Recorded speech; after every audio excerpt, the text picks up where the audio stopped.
안녕하십니까.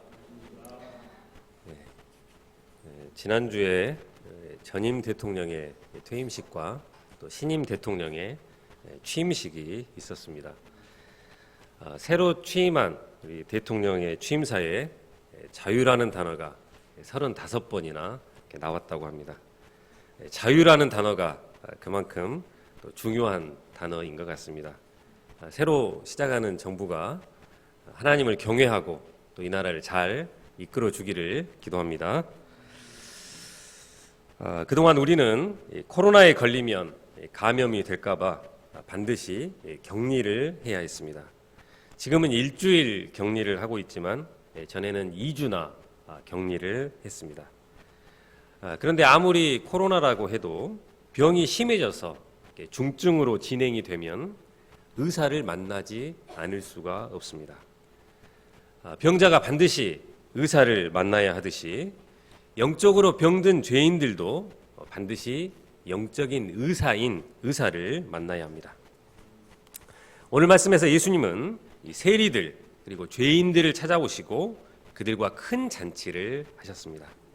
세리와 죄인들은 예수님을 만나고 죄를 회개함으로 말미암아 이 죄사함의 놀라운 은혜를 덧입고 예수님과 함께하는 천국 잔치를 맛보았습니다. 예수님은 죄인을 불러서 회개시키러 왔다고 선언하고 계십니다. 예수님이 부르신 이 죄인은 누구입니까? 또 누가 예수님과 함께하는 이 천국 잔치에 참여할 수 있는 것입니까? 27절을 보십시오. 본문은 세리 레위를 제자로 부르신 사건입니다. 본문은 아주 간단히 몇 줄로 이렇게 적혀 있지만 이는 간단치 않은 사건이었습니다. 세리를 제자로 부르신다는 것은 예수님의 부르심의 기준이 무엇이며 또 예수님의 사역의 성격이 무엇인지를 상징하고 있습니다.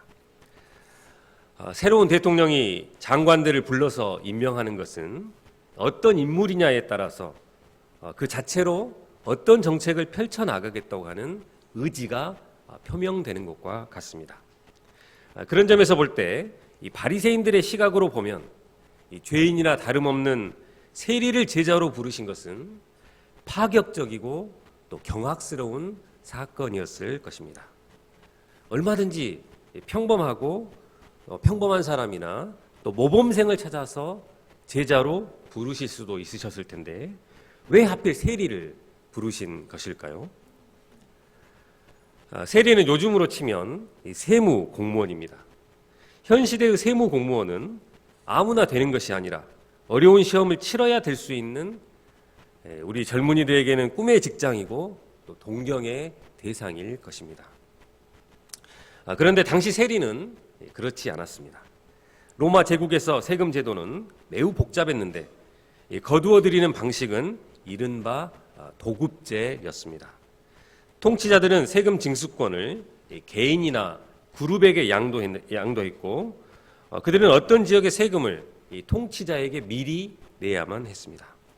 로마 제국에서 세금 징수에 대한 권한은 세금 징수원이라고 불리는 부유한 로마인들에게 주어졌고 이 로마인들은 실제로 세금을 거두어 들이기 위해서 다른 사람을 고용했는데 그들이 바로 세리들이었습니다. 때때로 세리는 또 자기 밑에 다른 사람들을 고용하기도 했는데 그러면 그 사람이 세리장이 되는 구조였습니다. 대부분의 세리들은 로마 정부에서 할당받은 세금보다 훨씬 더 많은 세금을 거두어서 자기 주머니를 채우고 또 부유하게 살 수가 있었습니다. 그런데 유대인들에게 있어서 이 세리는 경멸과 증오의 대상이었습니다. 유대인들 중에서도 세리들이 생겨났는데 그들은 로마의 하수인과 같았습니다. 정한 세금 외에도 훨씬 더 많은 세금을 거두어 들여 동족들의 고열을 짜내는 자들이라는 소리를 들어야 했습니다. 그래서 세리들은 도둑들 또 살인자들과 한 통속으로 취급을 받았습니다. 세리는 그가 속한 가문에 수치를 안겨다 주었고 회당에서 쫓겨나야 했으며 또 법정에서도 목격자로서의 자격조차 박탈을 당해야 했습니다. 심지어는 이 세리가 접촉한 집은 부정한 집으로 여겨졌습니다. 뿐만 아니라 세리들에게는 거짓말을 해도 어떤 처벌도 받지 않는다고 규정하기까지 했습니다. 예수님도 당시 이 세리들의 악행을 많이 당하셨을 것입니다. 또 그동안 세리들에게 빼앗긴 세금으로 마음이 편치 않으셨을 것입니다.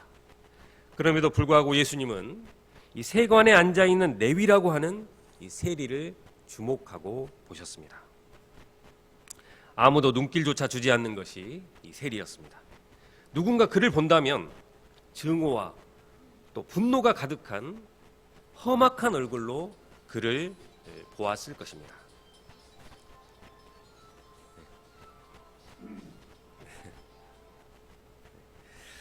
그런데 예수님은 한없이 자비한 눈으로 그를 보셨습니다. 사랑과 긍휼의 눈으로 그를 보셨습니다. 예수님이 누군가를 보신다는 것은 그냥 루킹하는 것이 아닙니다. 한 사람의 인생이 예수님 안으로 들어오는 것입니다. 우리 정현종님의 시에는 이런 구절이 있습니다. 사람이 온다는 것은 실은 어마어마한 일이다. 그는 그의 과거와 현재와 그의 미래가 함께 오기 때문이다. 한 사람의 일생이 오기 때문이다. 자, 다시 한번 읽어볼까요? 사람이 온다는 것은 실은 어마어마한 일이다. 그는 그의 과거와 현재와 그의 미래가 함께 오기 때문이다. 한 사람의 일생이 오기 때문이다. 예수님은 레위의 과거와 현재와 그의 미래를 아시고 그를 주목하고 보신 것입니다. 그가 겪었던 과거의 아픔과 또 그의 서름이 무엇이었는지, 지금 그가 겪고 있는 고통은 무엇인지, 그리고 그의 미래가 어떻게 전개가 될 것인지 그의 모든 것을 아시고 그를 영접해 주시고 그의 인생을 보고 계신 것입니다. 레위를 주목하여 보신 예수님은 그에게 나를 따르라고 말씀하셨습니다. 나를 따르라는 의미가 무엇일까요? 첫째, 레위의 모든 인생을 용납해 주시는 말씀입니다. 예수님도 세리가 죄인인 것을 인정하셨습니다.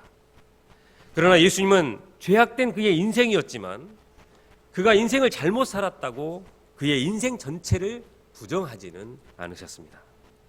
그가 과거 어떠한 삶을 살았든 그것을 이유 삼아 그를 내치지 않으셨습니다. 예수님은 상한 갈대와 같은 자들을 왜 너는 이렇게 연약하냐며 꺾지 않으시고, 꺼져가는 심지와 같은 자들을 소망이 없다고 꺼버리지 않으십니다. 심판하여 이길 때까지 참고 기다려주시는 분이 예수님이십니다. 우리는 죄가 너무 많아서 예수님도 용서해 주지 않을 것이라고 생각할 때가 덜어 있습니다. 예수님께서 용납해 주시는 것도 한두 번이지, 이렇게 매번 죄에 빠져 불의한 자신을 볼 때 더 이상 예수님께 나아가기가 민망한 때도 있습니다. 나의 더러움 때문에 예수님께 나아갈 수 없다고 생각을 합니다. 그러나 그렇지 않습니다. 호세아서에 보면 하나님은 선지자에게 음녀에게 가서 장가를 들라고 하십니다. 음녀 고멜은 호세아 선지자와 결혼을 하고 임신을 해서 3명의 자식을 낳았음에도 불구하고 다른 남자의 사랑을 받아서 호세아를 떠나버렸습니다. 이런 음란한 여인은 마땅히 심판을 받아야 하지만 하나님은 호세아에게 타인의 사랑을 받아 음녀가 된 그 여자를 사랑하라고 말씀하십니다. 호세아는 은 15개와 보리 1호멜 반을 주고 다시 그녀를 데리고 오게 됩니다. 호세아는 이 돌에 맞아 죽어 마땅한 이 간음한 여인을 오히려 돈을 주고 다시 데리고 올 때 무슨 생각을 했을까요? 호세아는 음녀와 같은 이스라엘을 사랑하시는 하나님의 마음이 어떠한가를 알게 되었을 것입니다. 하나님은 고멜과 같은 음녀도 용납해 주시는 분이십니다. 예수님은 이 음녀와 같은 우리 인생들을 위해서 십자가에서 피를 흘리심으로 죄값을 다 감당해 주시고 죄에게 팔려있는 우리를 값을 치르시고 자유케 해 주십니다. 이 얼마나 놀라운 은혜입니까? 죄 가운데 있는 우리를 용납해 주시고 변함없는 사랑으로 영접해 주시는 이 놀라운 은혜를 감사 찬송드립니다. 둘째, 레위의 인생의 존재 의미를 바꿔주시는 말씀입니다. 레위라는 이름은 연합이라는 뜻을 가지고 있습니다. 본래 이스라엘 역사에서 레위는 하나님을 섬기는 전임 사역자들이었습니다. 레위의 후손 중에서 이 제사장들이 배출되었습니다. 레위의 부모는 그가 장차 하나님을 전심으로 섬기는 자들이 되기를 바라는 마음에 그의 이름을 레위라고 지었을 것입니다. 그런데 그가 그의 이름과는 상관없이 민족을 등지고 로마의 하수인이 되어서 이 백성의 고열을 짜내는 세리가 된 것입니다. 그가 왜 세리가 되었을까요? 가난한 부모 밑에서 수모를 많이 겪어서 돈에 한이 맺혀서였을까요?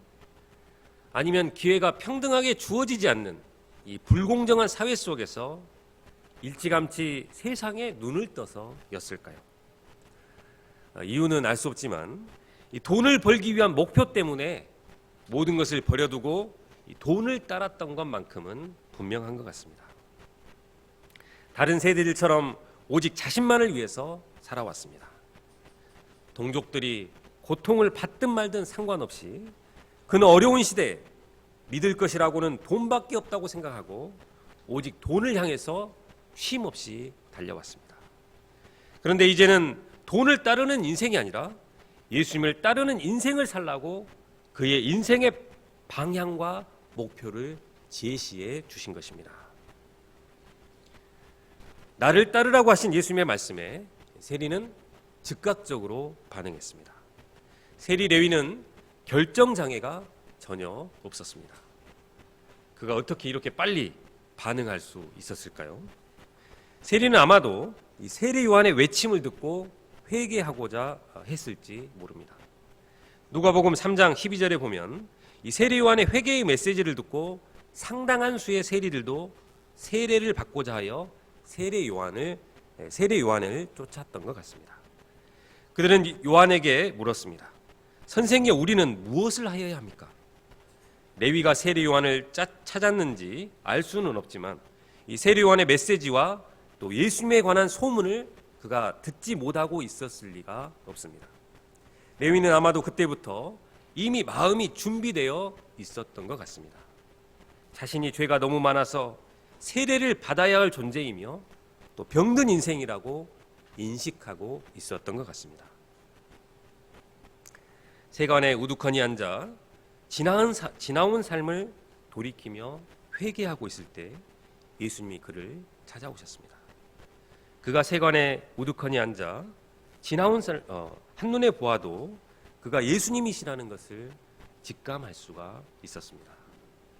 왜냐하면 너무나도 인자한 얼굴과 눈길로 그를 주목해서 보고 계셨기 때문입니다. 예수님과 눈이 마주쳤을 때 그는 숨이 멎는 줄 알았을 것입니다. 너무나도 부끄럽고 추한 자신의 과거가 생각나서 괴로웠습니다. 심판하실 주님 앞에 두렵고 떨렸습니다. 회개하라 이 세리놈아 하실 줄 알았습니다. 그런데 예수님은 예상과는 달리 전혀 뜻밖의 제안을 해주셨습니다. 나를 따르라. 예수님을 따르라는 것은 제자로 그를 불러주시겠다는 것이었습니다. 레위는 나를 따르라는 것이 자신에게 무슨 의미인지 잘 알았습니다. 그는 망설이거나 주저하지 않았습니다. 모든 것을 버려두고 예수님을 쫓았습니다. 그가 모든 것을 버렸다는 그 의미를 생각해 보십시오. 그는 과거 세리가 되기 위해서 모든 것을 버렸던 자였습니다. 많은 비난과 핍박을 받으면서도 그가 견딜 수 있었던 것은 세리로서 그가 누렸던 재물과 권력이 있었기 때문이었습니다. 그런데 이제 와서 그의 과거를 부정하고 모든 것을 포기한다는 것은 결코 쉬운 일이 아니었습니다. 더구나 제자들은 배와 부친을 버려두었지만 다시 돌아가기만 하면 새롭게 시작할 수가 있었습니다. 그러나 레위는 한번 세리직을 내려놓으면 그것으로 끝입니다. 레위는 이해타산이 빠른 사람이었습니다. 이해에 관련된 문제에서만큼은 충동적으로 판단하고 결단하는 유형의 사람이 아니었습니다. 이런 그는 자기가 가진 모든 것을 잃는다고 해도 예수님을 따르는 것이 더 가치 있다고 여긴 것입니다. 그래서 그는 일어나 예수님을 따랐습니다. 그는 자신이 가던 길에서 완전히 돌이켰습니다. 이것이 바로 참되게 회개한 자의 모습입니다. 예수님을 따를 때 세리였던 그의 인생이 어떻게 변화되었을까요? 세리였던 그가 성 마태가 되었습니다. 우리가 잘 아는 마태복음의 저자가 된 것입니다. 산상수훈과 같은 주옥과 같은 말씀들을 기록한 마태가 된 것입니다. 세리가 이 성 마태가 된 것은 기적에 가까운 일입니다. 만일 그가 예수님을 따르지 않았다면 어떻게 되었겠습니까? 아니면 한번 예수님을 따르기는 했지만 실망하고 다시 돈을 쫓아 살고자 했다면 그가 어떻게 되었겠습니까? 여기서 나를 따르라고 한 것은 이번 한 번만 나를 따라오라고 한 것이 아닙니다. 평생 나를 쫓으라는 말씀입니다. 인생은 속도가 아니라 방향이다라는 말이 있습니다. 가치 있는 방향이 인생을 값지게 한다는 것입니다. 세리 레위처럼 방향을 잘못 잡으면 빠를수록 빨리 망하게 되는 것입니다. 예수님은 우리 인생들에게 가장 아름답고 고귀한 방향을 주십니다. 나를 따르라. 우리도 마찬가지입니다. 우리는 지금 누구를 따르고 있습니까? 혹 과거 모든 것을 버려두고 예수님을 쫓았다가 손해의 심정만 가득해서 지금은 후회하고 있지는 않습니까? 세리와 반대로 예수님을 따르다가 세상의 눈이 돌아가서 세상의 룰을 따르려고 하고 있지는 않습니까? 우리가 다시 나를 따르라 하시는 예수님의 음성을 들어야겠습니다. 우리의 목자 되신 이 예수님을 따라서 아름다운 삶을 살아갈 수 있기를 기도합니다. 예수님이 가신 이 고난의 길, 십자가의 길, 이 목자의 길을 따라갈 수 있기를 기도합니다. 29절을 보십시오. 혹자는 레위가 모든 것을 버렸는데 어디서 돈이 나서 큰 잔치를 했다는 것인지 의문을 제기하시는 분도 있습니다. 그러나 큰 잔치는 돈이 있다고 해서 할 수 있고 또 돈이 없다고 해서 할 수 없는 것도 아닙니다. 더 중요한 것은 레위가 예수님을 위해서 잔치를 했다는 것입니다. 레위는 지금까지 다른 사람을 위해서 살아본 적이 없는 이기적인 자였습니다. 그런 그가 예수님을 위해서 잔치를 벌였습니다. 예수님께 한 끼 대접하는 것으로 그치지 않고 그 기쁨을 동료들과 또 다른 이들에게도 전하고자 한 것입니다. 예수님을 만난 뒤에 레위는 한숨만 나오던 그의 인생의 기쁨이 회복이 되었습니다. 예수님이 시키지도 않았는데 그가 그 기쁨을 주체할 수가 없어서 친구들을 초청한 것입니다. 그런데 세리였던 그의 친구들이 누구였겠습니까? 그의 친구 관계는 세리와 죄인들 뿐이었습니다. 인간적으로 보면 예수님이 얼마나 난감하시겠습니까? 온통 세리들과 이 죄인들과 어울려서 식사를 해야 한다고 한번 생각을 해보십시오. 저 같으면 부담스러워서 자리를 피하고 싶었을 것 같습니다. 바리새인들은 이 잔치를 보고 어떻게 반응했습니까? 30절을 보십시오. 그들은 제자들에게 말했습니다. 너희가 어찌하여 세리와 죄인과 함께 먹고 마시느냐. 마태복음에 따르면 바리새인과 서기관들은 어찌하여 너희 선생은 세리와 죄인들과 함께 잡수시느냐 하며 따지는 것을 볼 수 있습니다. 예수님께 직접적으로 묻는 것이 아니라 제자들에게 이런 사람이 너희가 따르는 선생이냐 하고 예수님을 비방한 것입니다. 그들의 말은 이와 같습니다. 중범죄인들을 감옥에 가두는 것처럼 이런 죄인들을 사회에서 격리시켜 두어야 한다. 높은 담을 쌓아서 이들과는 상종을 하지 말아야 한다는 것입니다. 바리새인이라는 말 자체가 분리주의자라는 뜻입니다. 그들은 본래 바벨론의 세속 문화로부터 순수성을 지키고자 분리하고자 했던 그 본래의 정신을 잃어버리고 자신들만이 우월하다는 생각 가운데 다른 사람들을 분리시키고 있었습니다. 예수님은 그들에게 무엇이라고 말씀하십니까? 31절과 32절을 다 함께 읽어보겠습니다. 시작.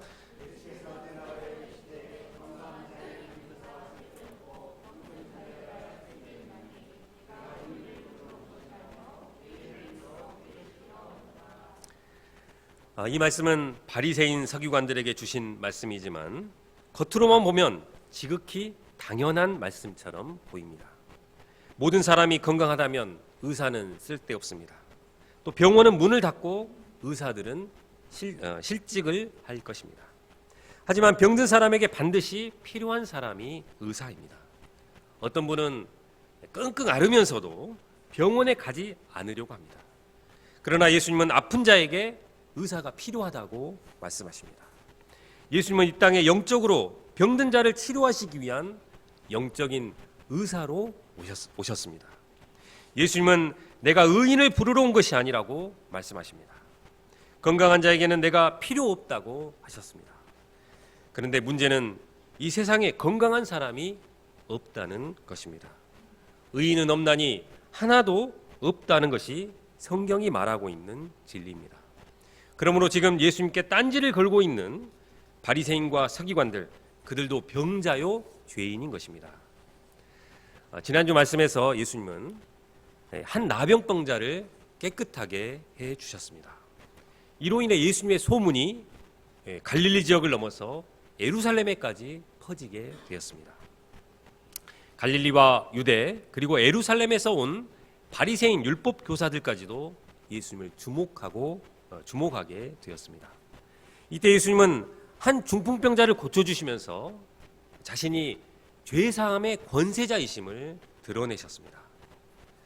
눈에 보이지 않는 이 죄사함을 침상에 메어온 중풍병자가 일어나 걸어가게 됨으로써 인자가 죄를 사하는 권세가 있다는 것을 그들의 눈으로 확인시켜 주셨습니다. 그들은 놀라서 하나님께 영광을 돌리고 심히 두려워했습니다. 그러나 그들은 그러한 이적을 보면서도 예수님을 하나님의 아들 메시아로 인정하지 않았습니다. 그들은 마땅히 예수님 앞에서 주님, 제가 죄인입니다. 저의 죄를 사하여 주십시오. 그리고 저를 긍휼히 여겨 주십시오라고 해야 마땅했습니다. 그런데 그들은 죄에 대한 회개가 없었습니다. 오히려 적반하장으로 예수님의 행적을 꼬투리 잡고 그들이 가진 공정과 상식의 잣대를 들이대고 하나님의 아들이 왜 이런가? 메시아가 이럴 수 없다고 그들 스스로 메시아를 내치고 있었습니다. 내가 죄인을 불러 회개시키러 왔노라. 예수님이 말씀하시는 죄인이 누구일까요?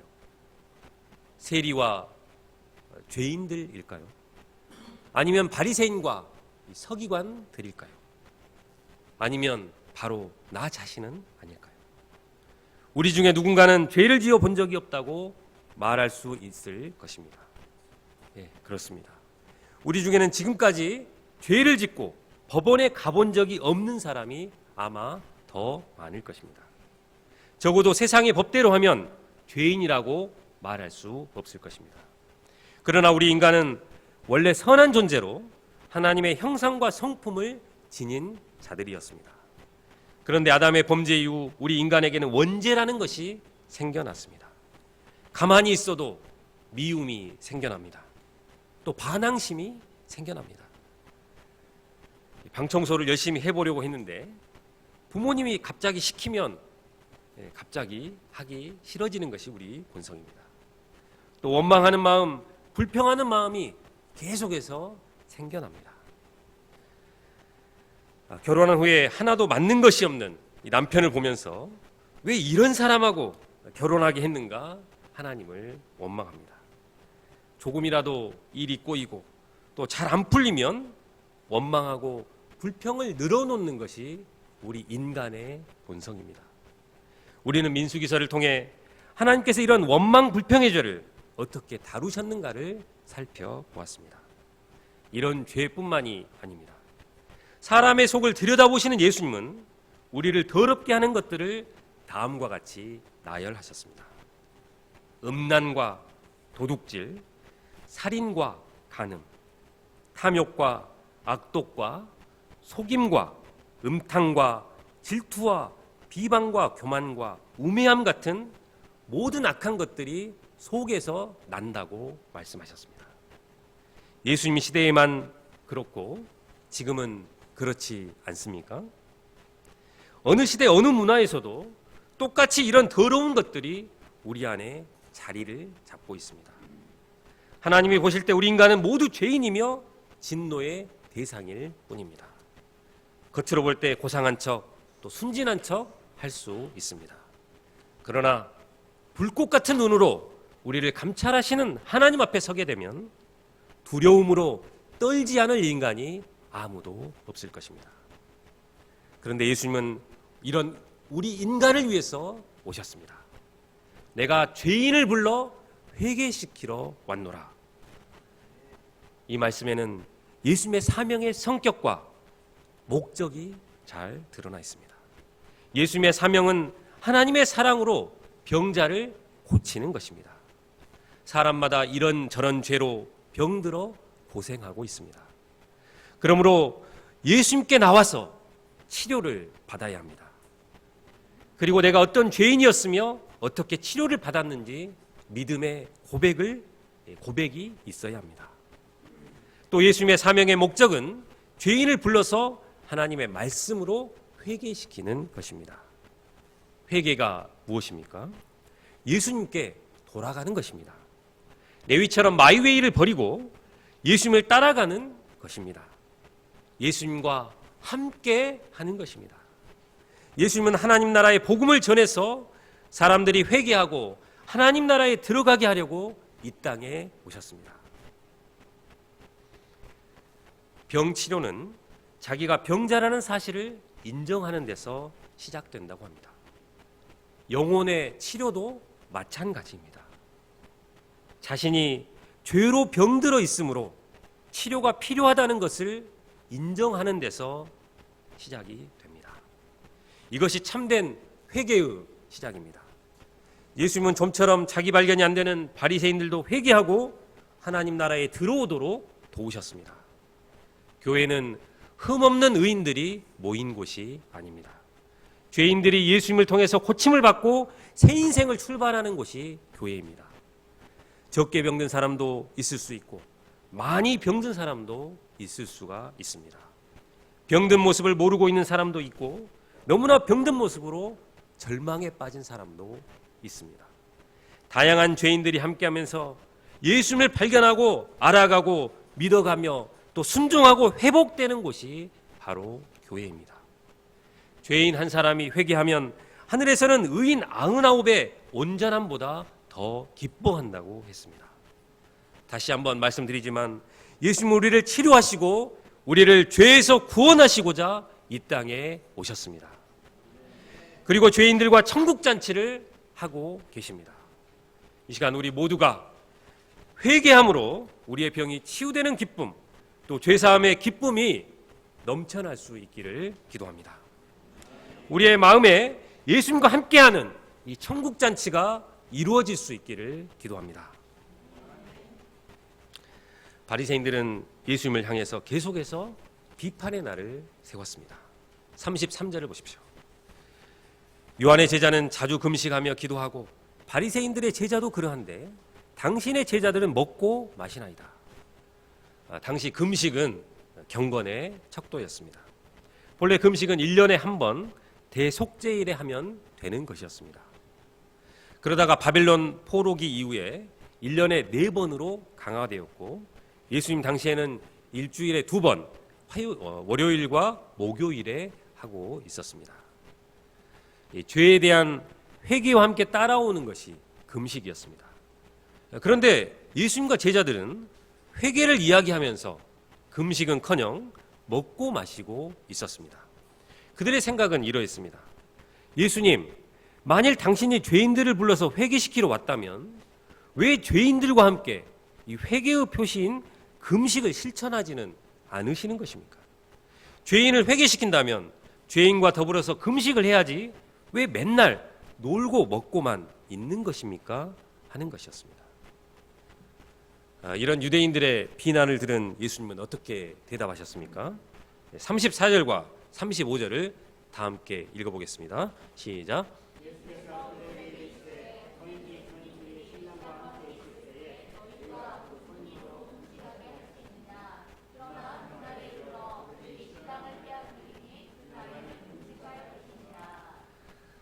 당시 이스라엘은 남녀가 결혼하면 신혼여행을 바로 떠나지 않고 집에 머물면서 일주일 동안이나 그 집을 개방했습니다.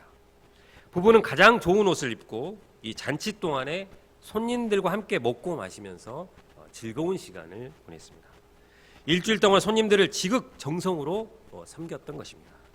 당연히 이 혼인잔치 동안에는 아무리 금식일이라고 해도 이 손님들은 예외였던 것입니다. 예수님은 금식을 반대하지는 않으셨습니다. 예수님도 공생애를 시작하시기 전에 40일 동안이나 금식을 하셨습니다. 예수님이 말씀하시는 바는 금식에는 때가 있다는 것입니다. 예수님의 제자 공동체는 이 금욕적인 모임이 아닙니다.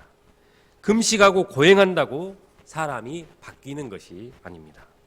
예수님은 자신을 결혼식의 신랑에 비유하셨습니다. 신랑과 신부는 피로 맺은 가족보다 더 가까운 관계입니다. 이 말씀을 보면 하나님의 아들 예수님과 세리 레위가 얼마나 가까워졌는지를 알 수가 있습니다. 또 예수님이 레위를 얼마나 아끼고 또 소중하게 여기셨는지를 알 수가 있습니다.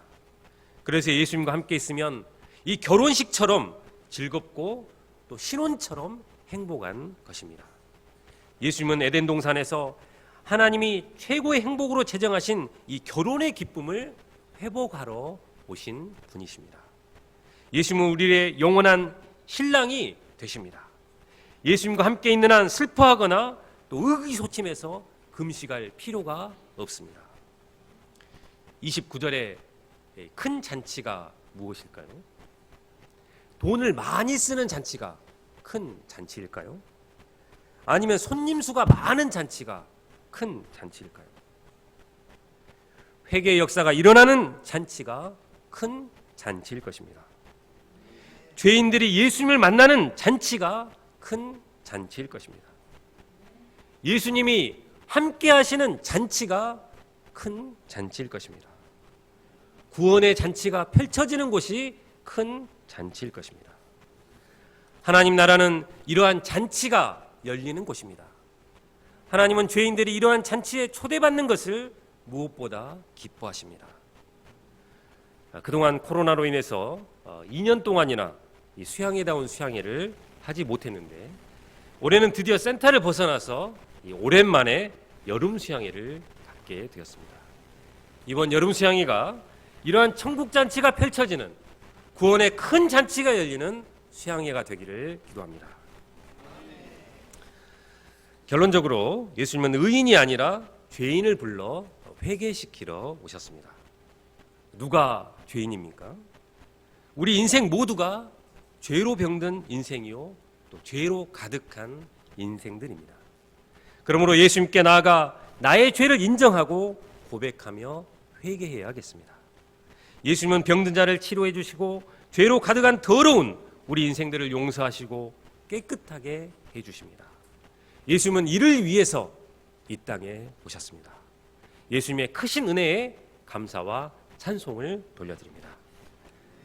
32절 말씀을 읽고 제가 기도하고 마치겠습니다. 시작. 내가 의인을 부르러 온 것이 아니요 죄인을 불러 회개시키러 왔노라. 하나님 아버지, 은혜를 감사합니다.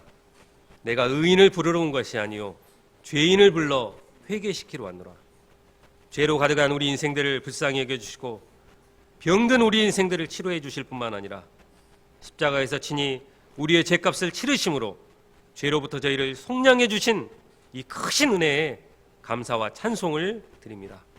우리가 예수님께 나아가 죄를 회개하고 죄사함의 은혜를 충만히 덧입는 자들이 되기를 기도합니다. 우리 안에 이 기쁨이 충만하게 하시고 또 이 기쁨을 함께 누리는 자들이 되기를 기도합니다. 예수님의 이름으로 기도합니다.